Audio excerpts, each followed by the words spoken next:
Carreira e suas vozes, conectando pessoas a negócios, numa rota de 25 horas, com as vozes do sucesso.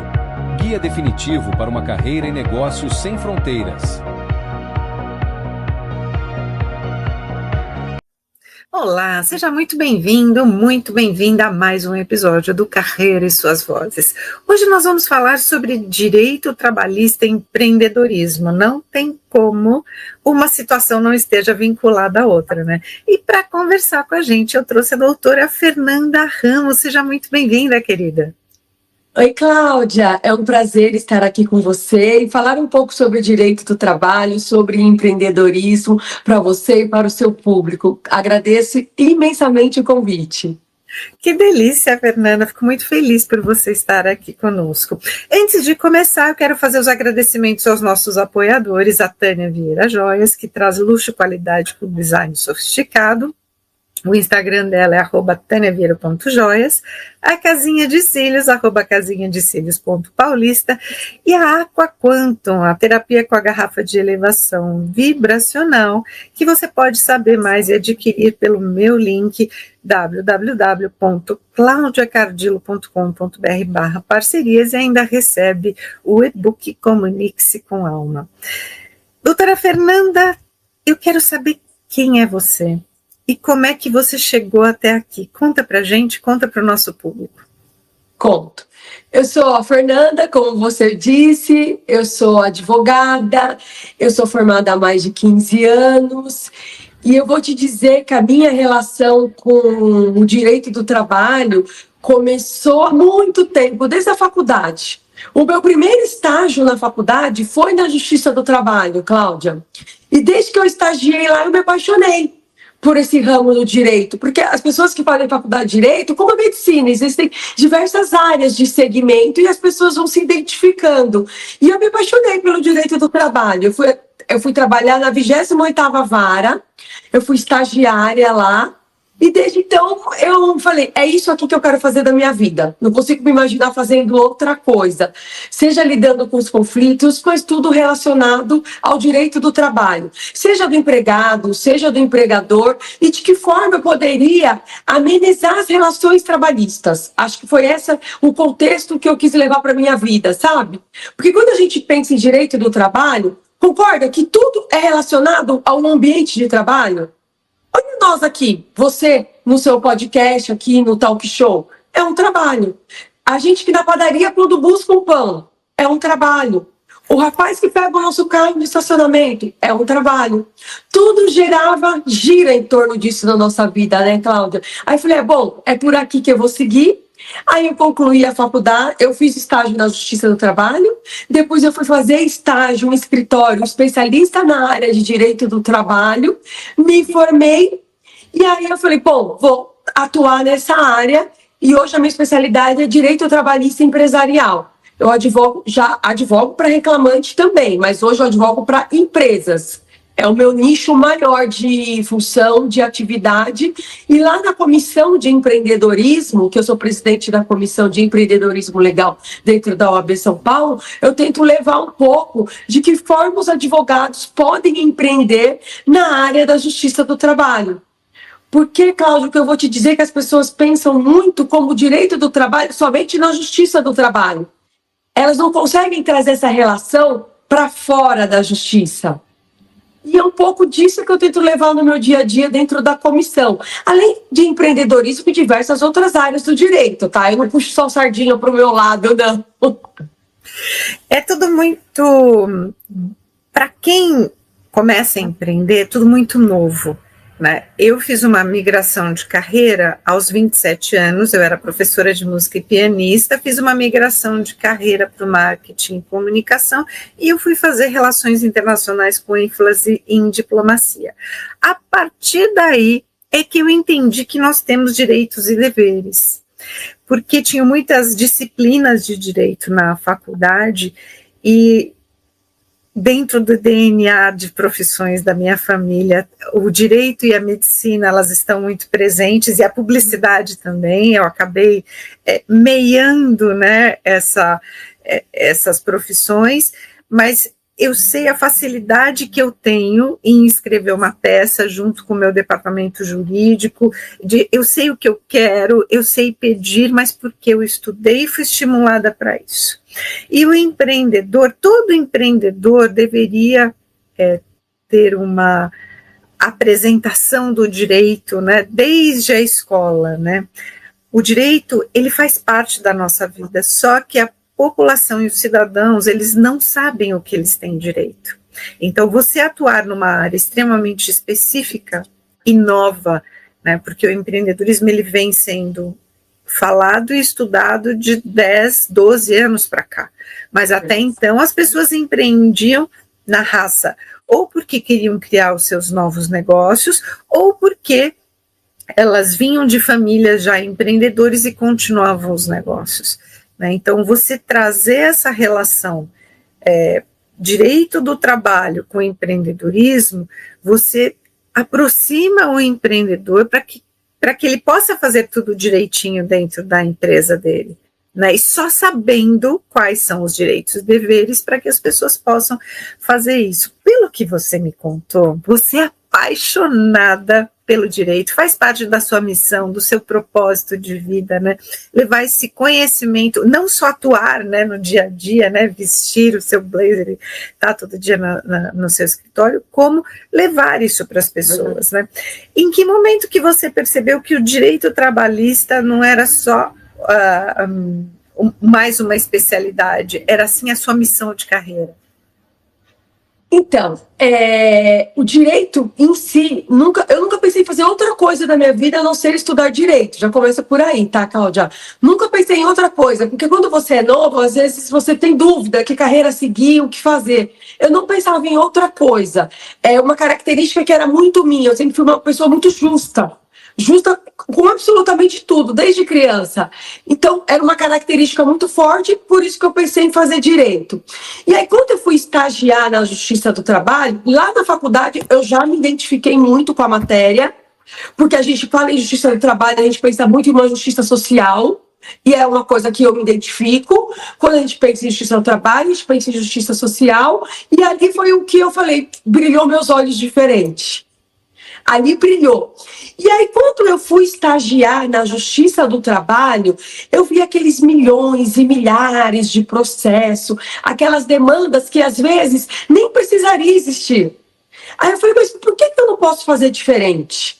Por que eu não posso tentar resolver conflitos entre empregado e empregador sem precisar desaguar na Justiça do Trabalho?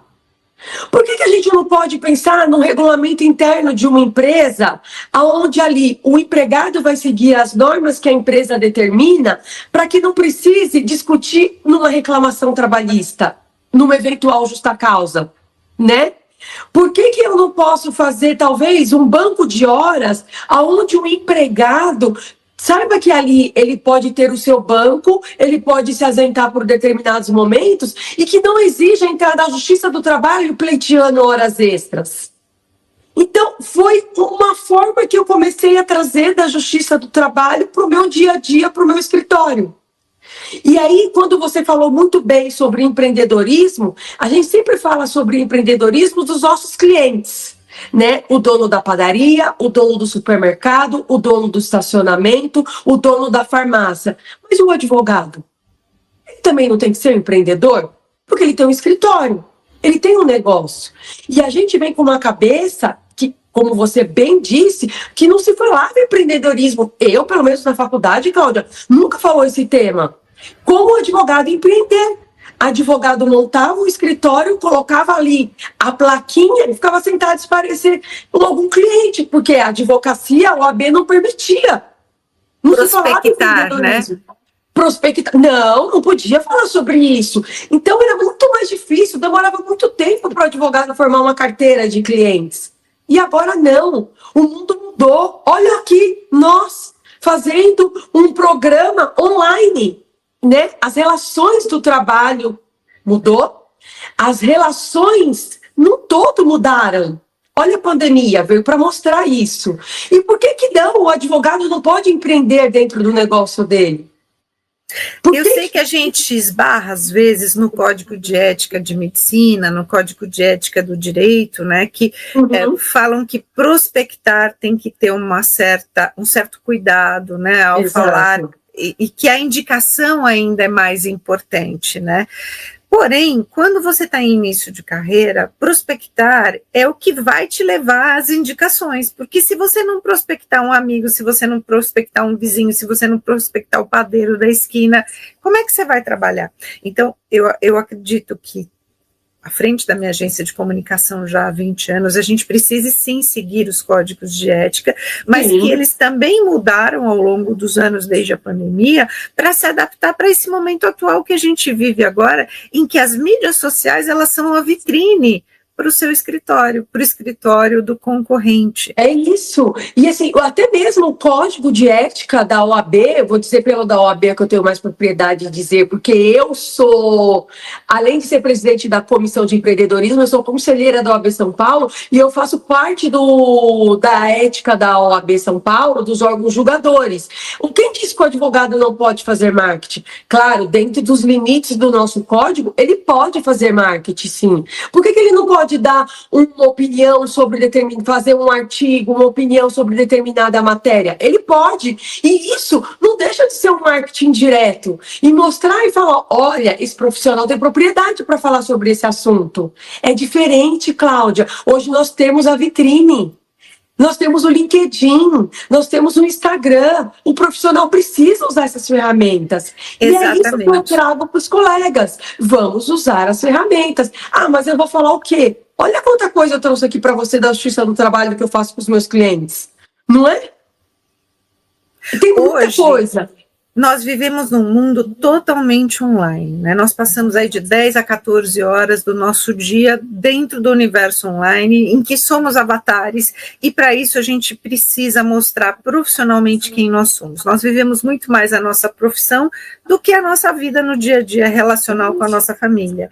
Então, é muito importante ter um site, uma identidade visual, um logotipo que represente o escritório, todo aquele conteúdo dentro do site que represente quais são os serviços que o advogado oferece, e é muito mais simples de se fazer isso hoje, né, de construir um site, de construir as redes sociais, do que era há 10 anos atrás, que era tudo muito mais caro, né? Investir em marketing era mais caro. Hoje não, se dissipou tanto, né? Essas sementinhas, elas proliferaram tanto no mercado que ficou mais fácil o acesso a isso. Então, é extremamente importante para um advogado que quer conquistar e empoderar a sua imagem, né? Quer conquistar um empoderamento, que ele possa ter essas ferramentas, né? Com certeza, eu acho que hoje é o fundamental, tá, Cláudia? Quem não está na vitrine, desculpa, mas ele vai ficar para trás. Quem não é visto não é lembrado, Exatamente, né? Isso. O profissional vai ficar para trás, e acho que seja em qualquer área, seja na odontologia, seja na medicina, seja em qualquer tipo de atividade, na fisioterapia, se ele não vai ser colocado, não vai dar vai colocar um artigo dele no LinkedIn, não vai dizer o que ele faz, a especialidade dele, desculpa, ele vai ser atropelado, literalmente, ele vai ser atropelado. E acho que a gente, com mais de 15 anos de carreira, nós entendemos isso e precisamos entender, porque senão essa meninada vem aí e avança por cima de nós com um trator. E claro que eles avançam como tratores, porque eles têm fome, eles têm sede, eles têm vontade de crescer, né?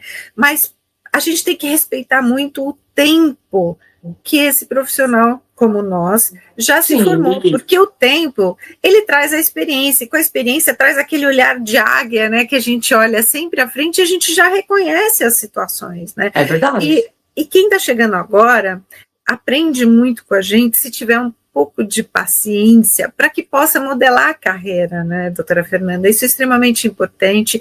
Você traz uma situação aí muito polêmica para o mercado, né, que é a questão do como se vender, né, respeitando o código de ética, e por ser mulher, né, eu acredito que você já tenha passado aí por algumas barreiras na sua vida. Qual foi a situação mais marcante em que você sentiu que precisava se para poder conquistar o espaço como mulher no universo jurídico? eu posso dizer que até hoje, o tempo inteiro, eu preciso me impor como mulher e dizer que sim, eu sou advogada, sim, eu tenho um cargo de conselho dentro da OAB São Paulo, sim, eu sou presidente de uma comissão. Cláudia, isso é sempre, isso é o tempo inteiro. A sociedade ainda é muito preconceituosa. Nós avançamos muito em relação à pauta da mulher, nós avançamos, mas nós temos muito mais que avançar. Falta muito ainda. Então eu percebo que tem algumas carreiras que elas são um pouco... Antigamente ela era mais vista pelo homem, o homem advogado, não é verdade? Então eu sinto que até hoje na minha carreira, por mais que eu já tenho mais uma certa idade, mas eu percebo que quando eu era mais nova eu precisava talvez me impor um pouco mais, porque além de ser mulher, eu era jovem. E aí a credibilidade fica um pouco mais difícil. Você é mulher e você é jovem. É isso. E aí as pessoas ficam um pouco assim. Então, acho que de lá, desde 2002, 2000 e pouco, quando eu me formei, até os dias de hoje, sempre a gente tem que se impor. Eu me imponho até dentro da minha casa, né? Porque meu filho também é estudante de Direito, tem 22 anos. Todo o tempo tem que passar para... está se formando agora. Então, até dentro de casa, eu tenho que me pôr. Não, meu ponto de vista é esse.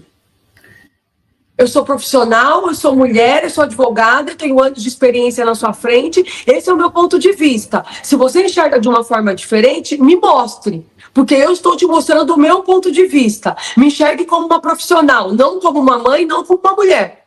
Né? Então, o tempo inteiro a gente precisa se impor. Eu vou dizer que até o meu pai sempre foi um homem meio preconceituoso. Se eu ficava até mais tarde no escritório trabalhando, ele falava assim, mas você não vai embora pro janta com seu marido? Você entendeu? Porque isso é enraizado. Como assim, a mulher vai chegar depois do marido em casa? Eu falei, não, meu marido tem mão, a comida tá pronta, ele se serve. Eu vou terminar o que eu tenho para terminar dentro do meu escritório. Você vê que o tempo inteiro a mulher precisa ficar se provando? Eu participo de alguns eventos de lançamento à noite também, porque a maioria dos eventos, eles são à noite, né? Principalmente lançamentos, e a minha agência tem como expertise lançamento de livros, e muitas vezes eu chego em casa depois do meu marido, porque ele não quer ir ao evento, então eu venho para casa, tomo banho, me troco, vou para o evento. Quando eu chego às 10 horas, 10h30 da noite, ele já jantou, ele já está assistindo televisão, já tomou banho, e a gente vai conversar normalmente, né?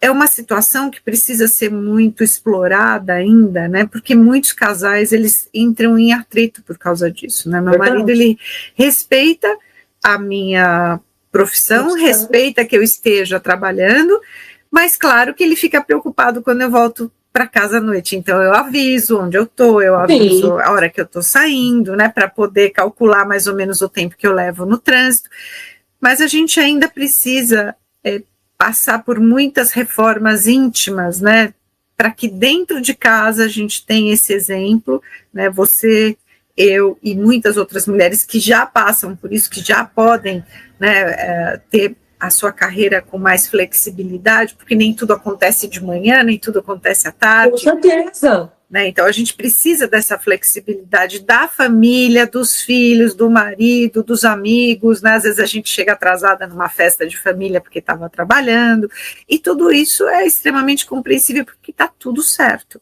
Né? Cada um tem a sua carreira, né? Mas se você vê que, assim, é uma coisa tão enraizada, por mais que se fale, por mais que se discute, por mais que fale que a mulher mudou, o mundo mudou, as relações de trabalho mudaram. Eu lembro quando, no começo da carreira, às vezes eu tinha que viajar para fazer alguma audiência, eu falava pro meu esposo, nem aparece na casa do meu pai, porque ele vai ficar bravo que eu viajei para trabalhar e deixei você. Olha isso! Porque é uma sociedade tão machista que onde que a mulher viaja, deixa o marido para trabalhar. E eu não estava fazendo nada demais, eu só estava trabalhando. Mas ele ia ficar bravo porque eu viajei. Como que a mulher viaja para trabalhar e o marido fica? Tá vendo, Cláudia? E ainda, existem muitas pessoas que são assim. O meu marido é um homem tranquilo, ele entende o meu trabalho. Mas você vê, meu pai nem tanto. E quantos homens nem tanto por aí? É por isso que a gente precisa disseminar, a gente precisa falar, nós precisamos fortalecer a pauta. Não são só os homens, né? As mulheres mais velhas também não entendem. Concordo, verdade, minha mãe é uma delas. Eu falo que... dentro da própria família a gente precisa vencer barreiras, né? E você está à frente da comissão da OAB, né? Muita gente nunca ouviu falar o que é a comissão da OAB, né? Explica em poucas palavras o que é que existe na comissão de empreendedorismo legal da OAB. Explico. Eu vou explicar assim. Dentro da OAB São Paulo, nós temos um universo de mais de 100 comissões temáticas.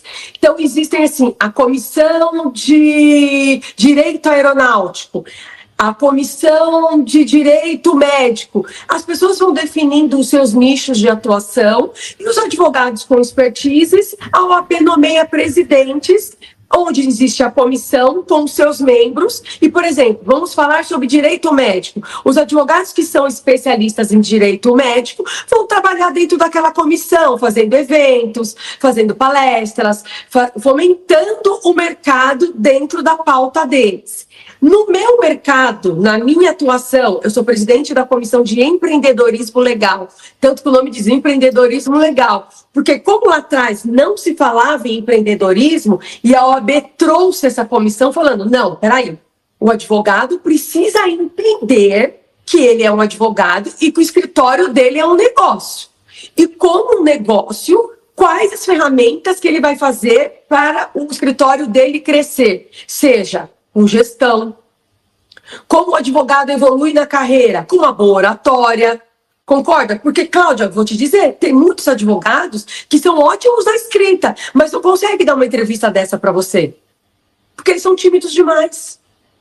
Ou tímidos demais, ou a pessoa, quando ela está falando, foge o pensamento, ela não tem uma linha de pensamento coerente e não consegue desenvolver, e a fala não fica fluida, né? Embora a gente sabe que de Roma, desde a Grécia, o advogado, ele já era visto pelo poder da oratória, né, de convencimento do público nas suas arenas. Ainda existem advogados que são apaixonados pela profissão, mas que preferem ficar em seus escritórios. Né? E aí, de que forma que ele pode empreender? De que forma ele pode buscar novas habilidades dentro dele? Com cursos, com treinamento, com workshops, com palestra, que ele pode trazer outras áreas para dentro do escritório dele. Tem advogado que é excelente só na escrita, como nós falamos aqui. E na oratória ele não consegue desenvolver muito bem. Por que ele não vai fazer um curso dentro da comissão de empreendedorismo de oratória? Para ele conseguir fazer uma sustentação oral no tribunal. Porque tem profissionais que são contratados, Cláudia, só para fazer sustentação oral em tribunal. Já não é um nicho novo no mercado? Não é ele empreender dentro do próprio negócio dele?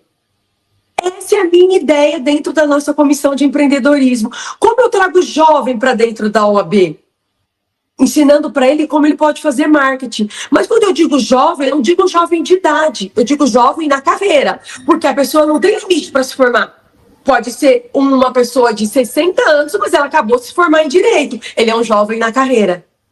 É isso que eu costumo dizer, porque a idade para mim é irrelevante. O que me importa é, ele é jovem na carreira, ele quer evoluir, ele quer crescer, ou talvez não seja tão jovem assim na carreira, mas ele quer mudar, ele quer evoluir, ele quer aprender coisas novas.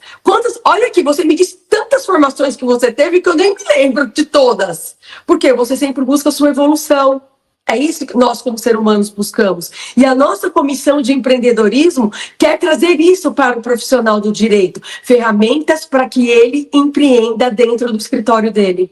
Seja com uma boa oratória, seja com uma boa gestão, seja com um bom marketing, seja com diversos temas, seja com inteligência artificial, que o mês passado ou retrasado, dentro da comissão, porque eu faço uma comissão muito inclusiva, eu gosto que as pessoas participem, porque eu quero que eles me digam qual é a necessidade deles, e eu trago. Eu acho que esse é o meu papel como presidente, tá, Cláudia? Não fazer o que eu acho, fazer o que o meu público necessita.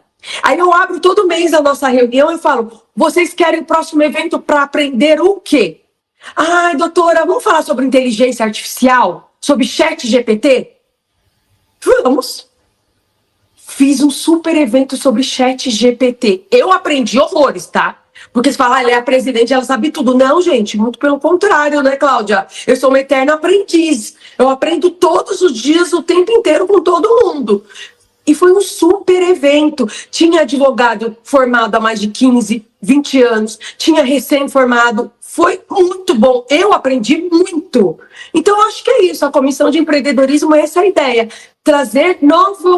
mostrar novo mercado para o advogado, de que forma ele pode atuar de forma diferente, como empreendedor mesmo. Como empreendedor, e a gente vive num mundo em que a inteligência artificial ela não tem mais volta. O escritório que implanta a inteligência artificial, né, para ajudar a compilar todos os dados, né, fazer uma análise daquilo, para poder dar um complemento para o advogado, isso é maravilhoso, porque eu já recebo aqui no nosso departamento jurídico alguns relatórios que vêm pela inteligência artificial, né, aconteceu uma situação recente em que eu percebi, né, a advogada não disse que era por inteligência artificial, e no final estava escrito, né, que tinha sido compilado pela inteligência artificial. Falei, poxa, que legal que os escritórios, eles podem ter essa visão, porque você está à frente, você traz as novidades, mas nem todos os advogados atuantes na carreira,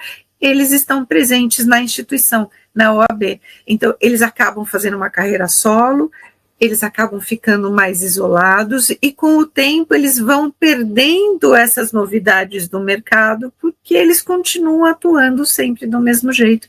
E a gente está vivendo um momento em que a gente precisa olhar para as mudanças, né? Quais Exatamente. essas mudanças trabalhistas recentes que você percebeu que elas mexeram mais no dia a dia das empresas e dos trabalhadores? Olha, eu vou te dizer que a reforma trabalhista lá em 2017 foi um grande marco, porque mudaram muitas as relações de trabalho, a CLT traz novas relações de trabalho e a pandemia. A pandemia foi assim, acho que para todas as carreiras, seja a medicina, seja o direito, qualquer carreira, foi assim, a pessoa que conseguiu aprender na pandemia, conseguiu se inovar, ela decolou, Cláudia. Eu vou te dizer o seguinte, a gente não tinha audiência virtual.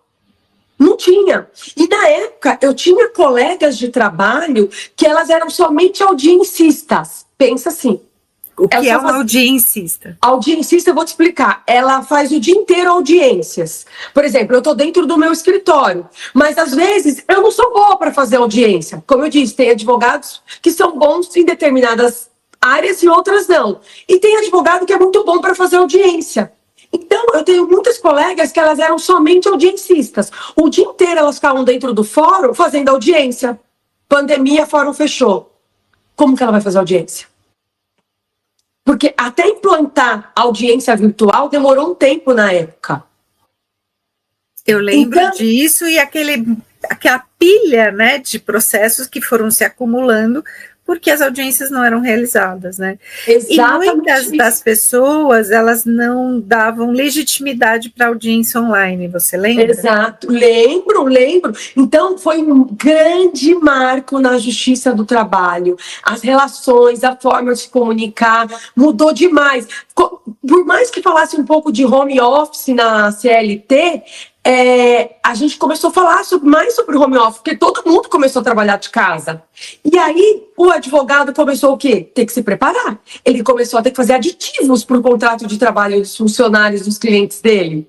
Então, o advogado começou a se reinventar de diversas formas, seja na parte societária, movendo a sociedade, de que forma a sociedade ia se mexer para o negócio não parar, seja na parte trabalhista, a relação empregado e empregador, seja na área de direito de família, porque os casais começaram a ficar muito dentro de casa e começaram a ter inúmeros divórcios.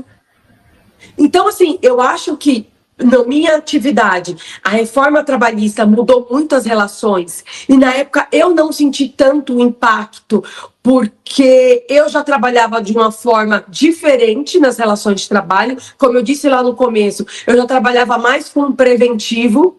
Então, quando veio a pandemia, eu não senti esse impacto, porque já era a forma que eu trabalhava muito. Eu sempre, por exemplo, a empresa me contratava, ele tinha milhares de reclamações trabalhistas. A minha ideia é sempre diminuir o impacto das reclamações trabalhistas, trabalhar com preventivo. Porque o que eu falo sempre para os meus alunos, para o pessoal de empreendedorismo. O advogado vende segurança. Ele não vende só trabalhar em processo. Por que você paga o seguro do seu carro? Você quer bater o carro? Claro que não. Você paga pela segurança. Por que você paga o plano de saúde? Porque você quer ficar doente? Não, porque você quer segurança. Que se um dia você ficar doente, você tem para onde ir. Por que o advogado não tem que pensar assim? Eu vou vender para o meu cliente a segurança. E aí, como eu já trabalhava desse jeito, quando veio a reforma trabalhista, eu não senti tanto impacto. E quando veio também a pandemia, também não senti, porque eu já atuava de forma diferente. O que eu fiz? Eu fui ajustar contrato, eu fui continuar trabalhando preventivo para que não desaguasse na justiça do trabalho. Essas minhas amigas tiveram que se reinventar de alguma forma, porque demorou para ter só audiência online. Tiveram que se reinventar de algum jeito. E por um lado foi bom, Cláudia. Todo mundo se mexeu. Foi um pensando numa coisa positiva, sabe? Foi um tempo que deu uma sacudida no mercado, né? Isso. E com relação à legislação trabalhista, mudou-se muita coisa, né? Com relação à carga horária, a trabalho híbrido que não existia antes, né? Depois trabalho online. Então, a lei ela precisa passar a olhar para o colaborador, para o funcionário, em todos os aspectos, né? E falou-se muito isso, né? Durante o finalzinho da pandemia sobre a relação de trabalho, né? Do empregador para o empregado, no sentido de quem arca com os impostos, se for PJ, se o PJ ele tem direito a férias ou não tem mais, então tudo era negociável, né? Isso trouxe uma certa instabilidade no mercado para quem é o empregado, né? O colaborador, o funcionário. Sim.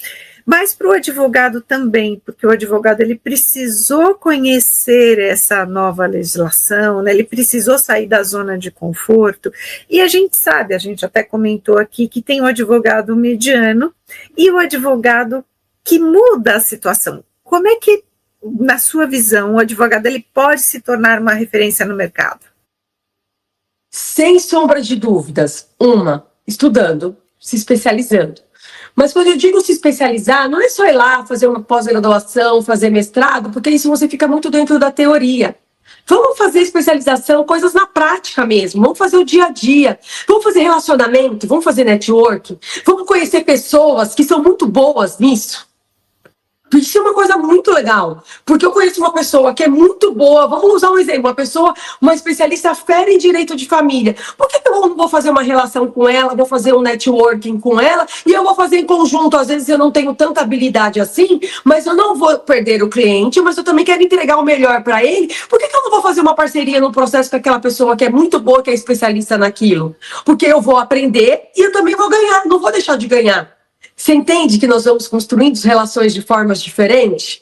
Eu aprendo, além do meu conhecimento teórico, eu vou para o meu conhecimento prático, fazer relações, network, eu vou para dentro da OAB, que as pessoas falam muito, mas o que tanto faz dentro da OAB? Se faz isso, se faz relacionamento. Os grandes profissionais estão lá.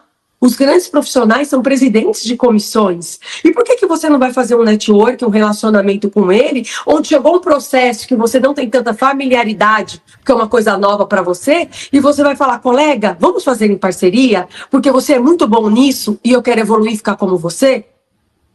Olha o advogado evoluindo na carreira, Cláudia. O tempo inteiro isso. No marketing e na comunicação, a gente faz muito isso, a gente contrata a pessoa somente para aquele job, porque ela é especialista naquele assunto. Isso, exatamente. E isso faz com que a gente se sinta muito segura, porque a pessoa sabe o que ela está fazendo, né? E quando a gente passa para outras esferas, a gente vê que o mercado ele vai crescendo e ele vai se acomodando quando acontecem essas situações que você trouxe, né? Dentro de tudo isso, eu quero voltar a falar um pouquinho sobre a inteligência artificial nos tribunais, nas audiências, né? Você acredita que essas ferramentas digitais e a inteligência artificial, elas são aliadas ou elas são ameaças para os advogados trabalhistas para os próximos anos? Olha, eu vou te dizer que o advogado que achar que a inteligência artificial é uma ameaça, ele está fadado ao fracasso. Se ele tem medo da inteligência artificial, desculpa, melhor ele se aposentar. Porque ela vem para agregar, ela nunca vai tirar o conhecimento que é só do advogado. Porque nós mexemos com relações humanas, Cláudia. Pensa, o advogado está ali, ele tem o traquejo do dia a dia, ele sabe o que o cliente espera. A inteligência artificial é um robô. E você vai colocar o robô da forma que você enxerga aquele caso e ele vai te ajudar com soluções, com ideias que podem ser boas, às vezes nem tão boas, mas que você vai ter que saber dar o comando certo, mas que vai depender exclusivamente de você. O segredo da inteligência artificial é o comando. Então, você precisa ter um bom preparo para saber dar o comando certo. E você dando o comando certo, aliado com o seu conhecimento e com a IA, desculpa, você vai evoluir muito. Exatamente. Muito. Gestão, coisas operacionais do dia a dia do escritório, coisa que a IA faz em segundos. Gente, é muito absurdo isso, é muito surreal. A pessoa precisa aproveitar a tecnologia, a inteligência artificial para crescer, para evoluir, para fazer o escritório dela andar. O advogado sair um pouco do operacional, porque a inteligência artificial ajuda nisso. O trabalho que era de massa, planilha que você fazia que demorava muito, procurar determinadas situações e processos, ele te traz em segundos. Por que então você não sai um pouco do operacional e vai evoluir com marketing, com gestão, com outras coisas? Sabe que eu falo muito para os meus alunos e até para os meus mentorados, né, na situação de carreira e negócios. Se a gente não se qualificar agora, que nós ainda estamos nesse ramp-up, essa subida da inteligência artificial, daqui 2 anos a pessoa ela vai ser esquecida, porque ela não vai conseguir mais emprego nos escritórios, né? Ela está na área dela, mas ela não consegue se desenvolver tão rapidamente como uma outra pessoa que adquiriu competências e habilidades com a inteligência artificial. Realmente ela está fadada ao fracasso, primeiro porque vai ser mais desafiador ela conseguir novos empregos, novas posições nos escritórios grandes, né? E por quê? A partir do momento que a gente sai do operacional, a gente passa a adquirir competências emocionais que são extremamente importantes para as nossas relações. Então, a gente passa a olhar para o ser humano com um olhar mais humano, porque a máquina está fazendo aquilo que a gente não gosta de fazer. Exatamente isso. E a máquina nunca vai conseguir ter essa sensibilidade. Ela é uma máquina. E essa sensibilidade, só o profissional, o operador, trazendo para a minha realidade, o operador do direito vai conseguir.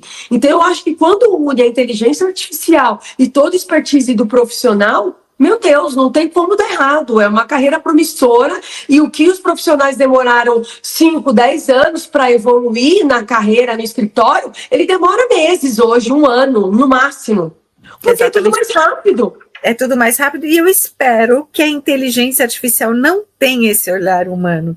Eu venho fazendo muitos cursos na área de inteligência artificial, a minha pós-graduação é sobre inteligência artificial e inteligência emocional, como unir essas duas inteligências, porém, a gente já vê aí no mercado que a inteligência artificial hoje, ela conversa como um ser humano. Eu acompanho o ChatGPT já há praticamente uns 4 anos, e de quando eu comecei, que já existia há uns 6 meses, até hoje, eu percebo a mudança nas conversas e nas relações que eu tenho com o ChatGPT, porque hoje ele já me oferece serviços que eu não pedi, mas que no decorrer do texto, né, em que ele pôde apreciar, avaliar, ele já me sugere algumas situações que podem mudar, que antes ele não fazia. Então, a gente vê que a inteligência artificial lá também está evoluindo numa velocidade muito rápida e a gente tem que correr atrás disso, porque se você quer ser um bom profissional no mercado, você precisa ter a competência de trabalhar com um aliado, né, com uma máquina sendo seu assistente, né? E o que eu digo também, Cláudia, é assim, os advogados não podem achar que a inteligência artificial traz uma verdade absoluta. Você precisa ter um conhecimento sobre o assunto e você vai trazer a informação para a máquina, para a inteligência artificial, como uma forma assim, isso, mas e isso? Não, mas isso está errado. Você precisa ter o conhecimento. Vou trazer exemplo para você. Várias decisões do judiciário onde a máquina traz jurisprudência inventada. O que são jurisprudência? Decisões de diversos tribunais. A máquina inventa. Olha que máquina safadinha! Exatamente isso. E os juízes já pegaram isso. Que a máquina inventa jurisprudência, Cláudia. Mas que é o caso que já foi julgado, né? Que é precedente ao que você está fazendo. O que a máquina faz? Você está fazendo esse assunto, aí a pessoa fala, me traz uma jurisprudência sobre esse assunto, aí ele traz. Se a pessoa não for pesquisar naquele tribunal se realmente já houve um caso parecido com aquele, já aconteceu de terem decisões onde o juiz foi procurar, não existia aquela jurisprudência e ele percebeu que era uma jurisprudência inventada da inteligência artificial.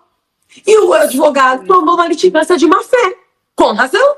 Porque o mínimo que ele tem que ser é diligente. Se ele conversou alguma coisa com a inteligência artificial, ele saber se aquilo de fato é verdadeiro. Isso denota que o quê? Ele não tem conhecimento do que ele está discutindo. Esse se transformou num estudo de caso seu, que você leva adiante, que você comenta com as pessoas sobre... Sempre comento. Porque, assim, tá acontecendo demais, porque os colegas pedem para a inteligência artificial montar uma peça.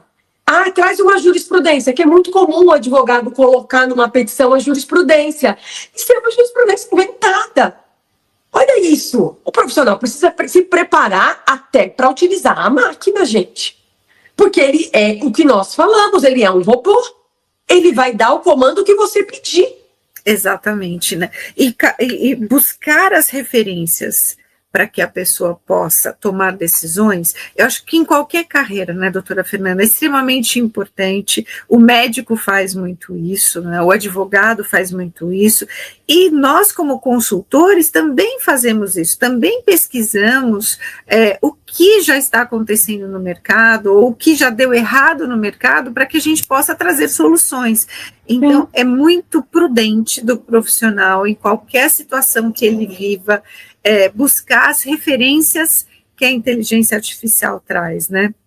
Eu quero que você traga agora um estudo de caso, ou um caso que foi marcante na sua vida, que tenha testado aí os seus limites profissionais e emocionais, e o que você aprendeu com isso.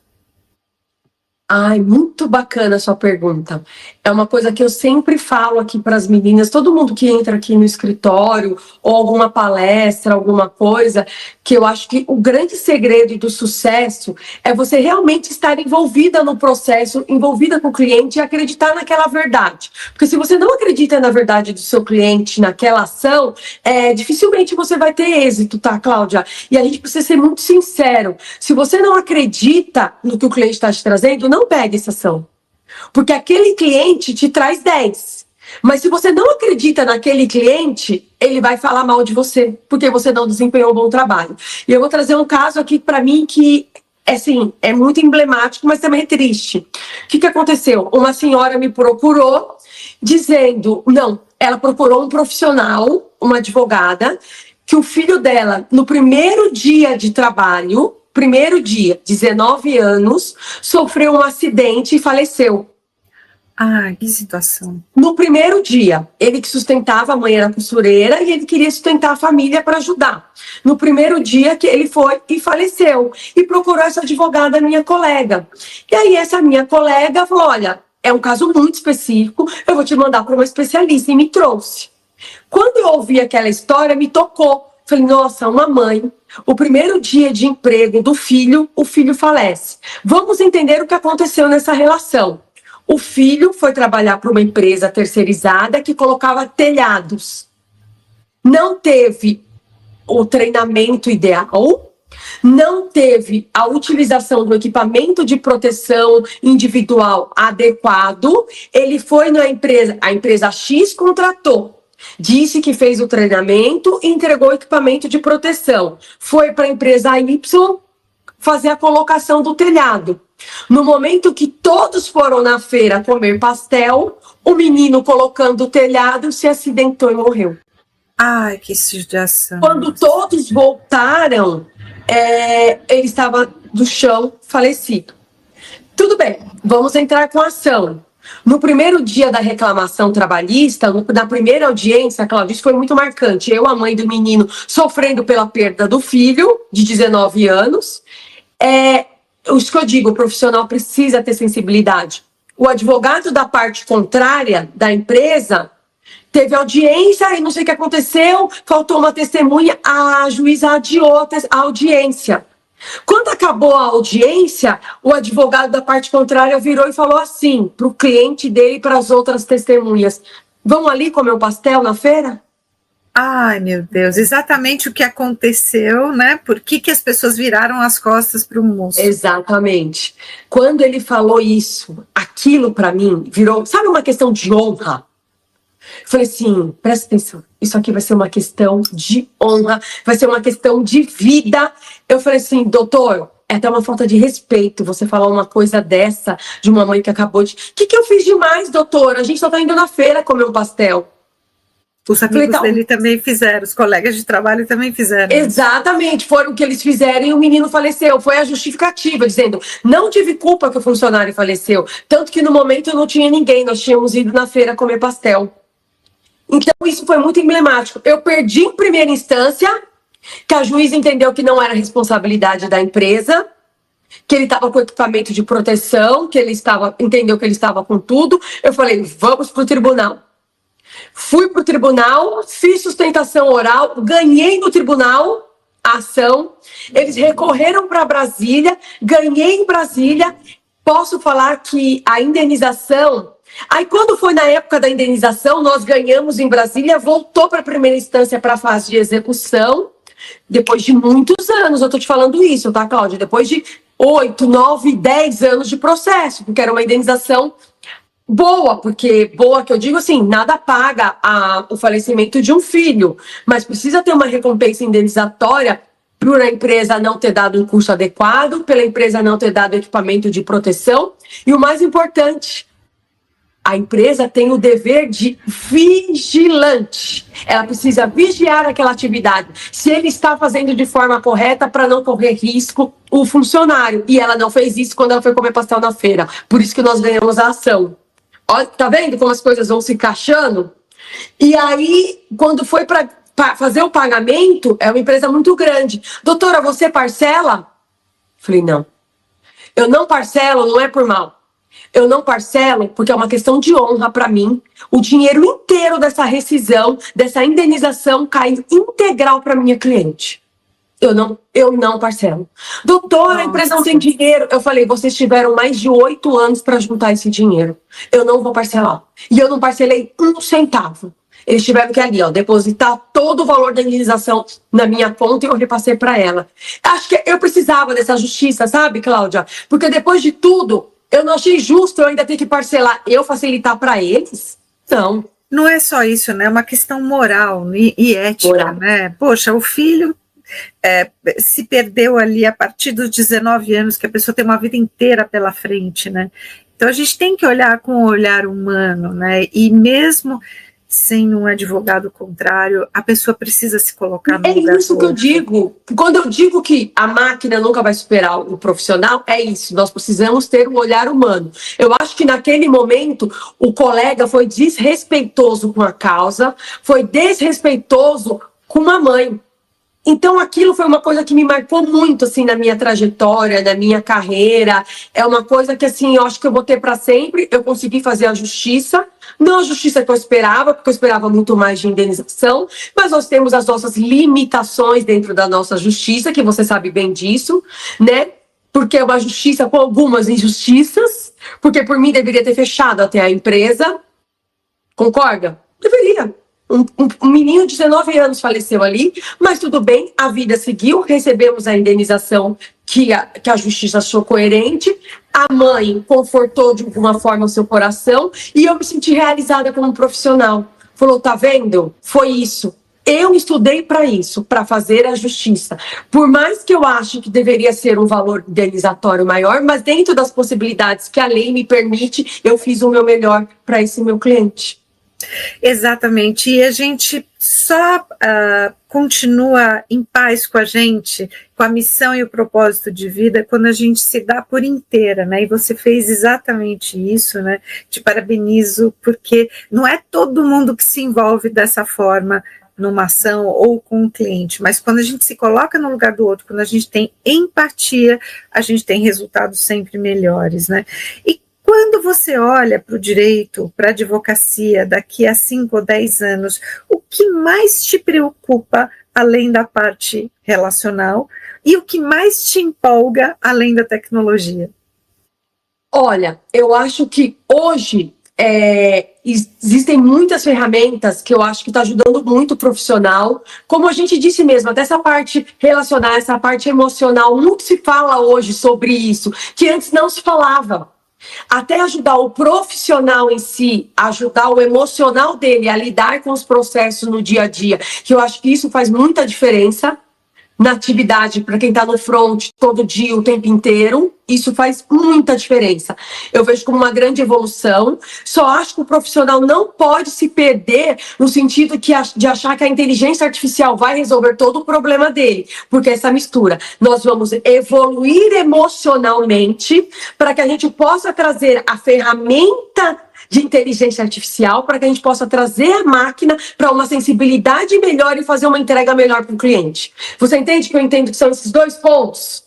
A gente traz ferramentas profissional, emocional para o profissional e a máquina que vai ajudá-lo também a agilidade para entregar tudo isso. Então eu vejo um profissional muito mais evoluído, um profissional muito mais entregue, um profissional que consegue enxergar com os outros olhos porque ele evoluiu emocionalmente e ele conseguiu trazer isso para a inteligência artificial, para a máquina, essa sensibilidade que o profissional precisa ter, seja na medicina, seja no direito, seja na psicologia, seja na fisioterapia. A gente associa a nossa inteligência, associa tudo que é de melhor à nossa inteligência emocional. Isso é uma coisa que a gente precisa trabalhar muito, Cláudia, muito, o tempo inteiro. Eu acho isso que é muito esse é o segredo. importante. Isso é muito importante porque quanto mais as pessoas tiverem essa mesma visão como você, que está à frente de uma comissão, mais rápido a gente vai conseguir evoluir nesse planeta, mas principalmente no Brasil, onde a gente mora, né? E a gente precisa dessa responsabilidade profissional à frente do tempo, né? Porque quando a gente é precursora, claro que a gente sofre aí algumas questões e barreiras que a gente tem, né, que transpor, mas quando a gente é precursora, a gente tem essa vantagem competitiva de ter aberto portas para outros profissionais. E nesse sentido, a gente está chegando no final dessa nossa entrevista fantástica aqui, que você é muito apaixonada pelo que você faz. Eu passaria o dia todo conversando com você. Eu quero te fazer uma última pergunta, que é diferente do que eu faço normalmente, que eu falo, qual é a dica que você deixa? Não, eu quero que você traga, como você falou muito sobre a questão da diferença das gerações, né? Eu quero que você olhe para você, Fernanda, agora, e a Fernanda que você era quando você decidiu trabalhar com o direito, né? Qual é o conselho que você, a Fernanda, doutora Fernanda Ramos de hoje, daria para a Fernanda que está começando lá atrás, e por que você daria esse conselho? Ai, olha, que bacana você me perguntar isso. Eu vou te dizer de coração, uma coisa que é muito minha, assim. Eu sempre fui na vida mais nova, imediatista. É isso, aconteceu, rápido, vai, resolve, faz, e não sei o quê.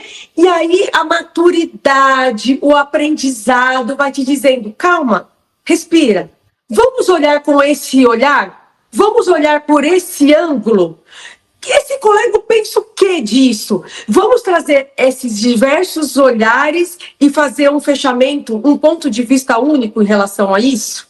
Sabe, eu acho que eu diria isso. Não vamos ser tão imediatistas na vida, na carreira. Não vamos esperar se formar e já ficar rico. Não. A gente precisa galgar os espaços, a gente precisa conversar com quem já tem experiência lá na frente, porque ela vai trazer muita coisa pra gente. Nós não precisamos ser tão imediatistas, Cláudia, porque eu era imediatista. Eu preciso fazer, eu preciso resolver, precisa ser agora. Calma, não vai ser agora, não vai ser já, vai ser já já. O já já vai ser de uma forma melhor, de uma forma completa, de uma forma mais entregue, de uma forma mais ampla, sabe? Uma visão mais macro sobre o que pode acontecer lá na frente. Eu acho que é isso que eu diria para o recém-formado, para qualquer pessoa no começo da carreira. Não vamos ser tão imediatistas.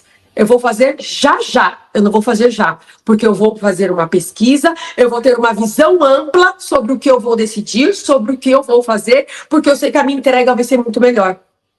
Eu acho que é isso que eu daria, assim, acho que é o que eu sempre falo pra mim hoje, fico, meu Deus, se eu tivesse essa maturidade lá atrás, a que eu tenho hoje, de conversar com você, você vai me trazer uma coisa nova, ou aquele outro profissional vai me trazer, eu vou maturar com tudo que eu tenho de conhecimento, do que eu aprendi, e vou fazer uma entrega muito melhor.